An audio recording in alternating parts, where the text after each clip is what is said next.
L'obsession de cette jeune étudiante, Teresa est toujours dans mes pensées, là.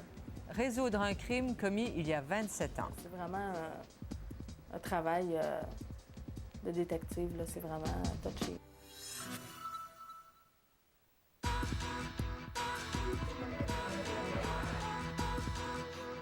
Le mot détermination lui va très bien. Une étudiante en criminologie s'est donné comme objectif de trouver le coupable d'un meurtre commis il y a 27 ans, un meurtre jamais résolu. La victime avait alors été retrouvée, morte près d'un cours d'eau en Estrie. Les policiers ont mis beaucoup de temps avant de conclure à une mort violente, sans pousser leur enquête plus à fond, semble-t-il. Daniel Carrière. Son bureau est tapissé de l'image d'une femme qu'elle n'a jamais connue. Pourtant, la mort violente de Teresa alors, il y a 27 ans, hante cette étudiante en criminologie. Teresa est toujours dans mes pensées, là. Toujours. C'est comme... c'est un peu bizarre, là. J'étais un bébé de 6 mois quand c'est arrivé, mais je sais pas, c'est comme si je la connaissais. C'est comme une amie, je sais pas. Il y a des choses qu'on explique mal dans la vie, puis c'est comme ça. C'est comme une mission. Il y a quelque chose de mystérieux, un peu. Est-ce qu'on peut dire que c'est une obsession? Oui, c'est une obsession. Totalement. Elle a reçu le mandat de la famille alors de poursuivre les recherches, mais elle n'est pas détective et n'a pas de ressources financières. Sa seule conviction, il faut recommencer l'enquête depuis le début. Vous dites donc que les policiers ont mal fait leur travail? Ah oui, absolument. Il ne faut pas avoir peur de le dire, il ne faut pas se le cacher. Ils ont mal fait leur travail. Écoutez, là, les pièces à conviction ont été jetées, là. Aujourd'hui, il y a beaucoup de crimes non résolus qui ont réussi à trouver une réponse à cause des tests d'ADN et tout ça. Et elle, ses sous-vêtements ont été jetés.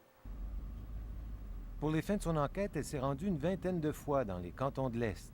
À chacun de ses voyages, elle retourne sur les lieux du crime. C'est ici, hein? Vous avez mis des fleurs? Oui. On a mis aussi une photo d'elle. C'est ici qu'elle a été retrouvée le 13 avril 1979 par un chasseur de rats musqués qui cherchait des trappes. Ça vous fait quoi de revenir ici? Ça vient vraiment me chercher. Dans tous les lieux que je visite en lien avec cette enquête-là, c'est la place où je me sens le plus... J'ai des frissons à chaque fois que je viens ici. 27 ans plus tard, difficile de délier les langues. Il y a plusieurs témoins qui ont disparu. Elle a organisé une battue avec une soixantaine de bénévoles à la recherche du moindre indice qui aurait été oublié. Elle fréquente tous les endroits que fréquentait Teresa et rencontre d'anciens policiers qui travaillaient à l'époque de sa disparition. Noël ne dire pas grand-chose, mais Von Howitt, c'est un gars qui a de quoi dire, il va le dire. Vous pensez qu'elle va réussir? Je pense que c'est la personne qui a le plus de chance. Pourquoi? Elle ne lâchera pas. L'enquête avance en montagne russe avec des hauts et des bas. Sur sa liste, il y a une douzaine de suspects potentiels. C'est pas évident travailler sur des suspects comme ça parce que là, il faut rentrer en contact avec des amis du suspect, puis là, on ne sait pas si ce suspect-là a encore contact avec ces gens-là. C'est vraiment un travail de détective, là. C'est vraiment touché, là. Et les suspects, les confrontez-vous? Non.